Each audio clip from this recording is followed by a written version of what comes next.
Hi friends, আমি লতিকা। আমার channel my simple lifestyle লতিকাতে তোমাদের সকলকে ওয়েলকাম জানিয়ে আজকে আরও একটি নতুন ভিডিও তোমাদের সাথে শেয়ার করছি। তো বন্ধুরা, আজকের ভিডিওটা হচ্ছে খাসির চর্বি দিয়ে ঘুগনি। তো বন্ধুরা, তোমরা দেখতেই পেলে আমি প্রথমেই মটরটা লবণ দিয়ে সিদ্ধ করে নিয়েছি। নিয়ে এবার এর মধ্যে আমি ওটা সিদ্ধ বসিয়ে দিয়ে একটা আলাদা পেস্ট তৈরি করে নেব। পেস্টটার মধ্যে ছিল পেঁয়াজ, আদা, রসুন, টমেটো আর কাঁচা লঙ্কা। ওইটা আমি একটা পেস্ট বানিয়ে রেখে দেবো। দিয়ে এবারে খাসির যে তেলটা, সেটা আমি ছোটো ছোটো করে টুকরো করে নিয়েছি। নিয়ে সেটা আমি গরম জলে 7 থেকে 10 মিনিট মতো ভিজিয়ে রেখে দিয়েছিলাম। দিয়ে ঠান্ডা জলে আবার ভালো করে 3-4 বার ডলে ডলে ভালো করে পরিষ্কার করে ধুয়ে নিয়েছি। এবার এখানে কড়াইটা গরম করে দিয়ে এবার সর্ষের তেল দিয়ে দেবো। আমি পুরো রান্নাটাই সর্ষের তেলেই করব। ঘুগনি বা এই ধরনেরগুলো সর্ষের তেলে খেতে বেশি ভালো লাগে।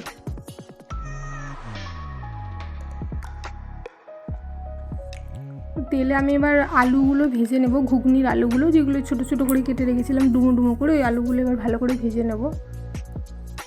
তো বন্ধুরা, তোমরা অনেকেই আমার ভিডিও দেখছো, আমার খুব ভালো লাগছে, কিন্তু তোমরা কেউ আমাকে কমেন্ট করছো না। প্লিজ আমাকে একটু কমেন্ট করে জানিও কেমন হয়েছে, কী বৃত্তান্ত।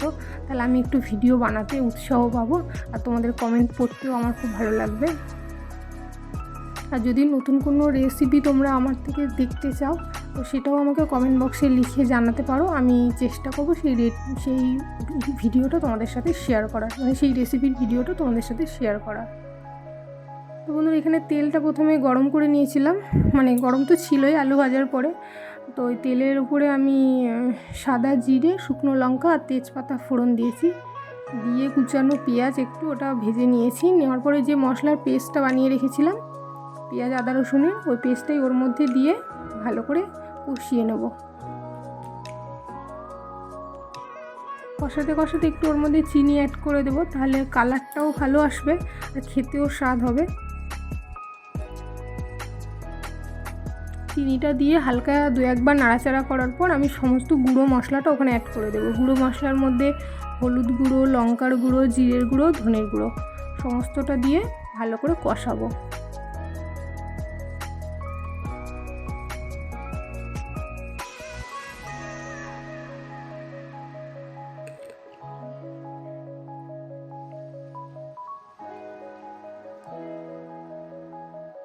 আমার মশলাটা কষানো প্রায় 80% হয়ে গেছে, তেলও ছেড়ে এসছে, তোমরা দেখতেই পাচ্ছ।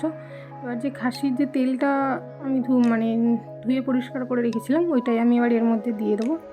দিয়ে একটু নাড়াচাড়া করে আলুটাও দিয়ে দেবো, ভাজা আলুটা দিয়ে এই সমস্তটাই এবার ভালো করে কষাবো। কষাতে কষাতে কড়ার গায়ে হালকা একটু লেগে যাবে, তো তখন ওই মটর সিদ্ধর যে জলটা ছিল, একদম সব জলটা না, উপরের থেকে পাতলা জলটা আমি ফেলে দিয়েছি, নিচের দিকে একটু গাঢ় যে জলটা থাকে ওই জলটা দিয়ে আমি মশলাটা কষাবো। তোমরা চাইলে এটা নাও দিতে পারো, কিন্তু আমি এটা দিয়েই কষিয়েছি। একটু কষিয়ে নেওয়ার পর আমি সিদ্ধ করা মটরগুলো এবার এর মধ্যে দিয়ে দেবো। দিয়ে হালকা হাতে নাড়াচাড়া করে গরম জল দিয়ে দেবো, কেননা মটরটা তো সিদ্ধই ছিল, বেশি নাড়াচাড়া করলে পুরো গলেই যাবে। ওই জন্য আমি হালকা নাড়াচাড়া করে গরম জল দিয়ে দিয়েছি। তোমরা বন্ধুরা এখানে গরম জলই দেবে, ঠান্ডা জল দিলে কিরকম একটা পানসাটা টাইপের হয়, গরম জলটা দিলে তরকারির স্বাদও ভালো হয়।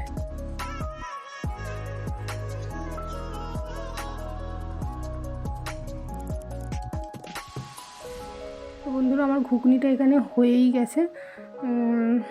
তো আশা করছি তোমাদের ভালো লেগেছে, তোমরা পুরো ভিডিওটা দেখেছো। তো ঘুগনিটা হয়ে গেছে। এইখানটা উপর থেকে আমি গরম মশলা ছড়িয়ে 2 মিনিট মতো ঢাকা দিয়ে রেখে দিয়েছিলাম। দিয়ে ঢাকনা খুলে গরম মশলাটা ভালো করে ওর সাথে মিশিয়ে নিয়েছি।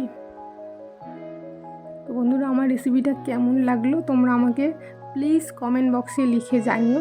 আর যদি ভালো লাগে তাহলে একটা লাইক, কমেন্ট, শেয়ার করে দিও, আর আমার চ্যানেলটিকে সাবস্ক্রাইব করে দিও। আর সবাই ভালো থেকো।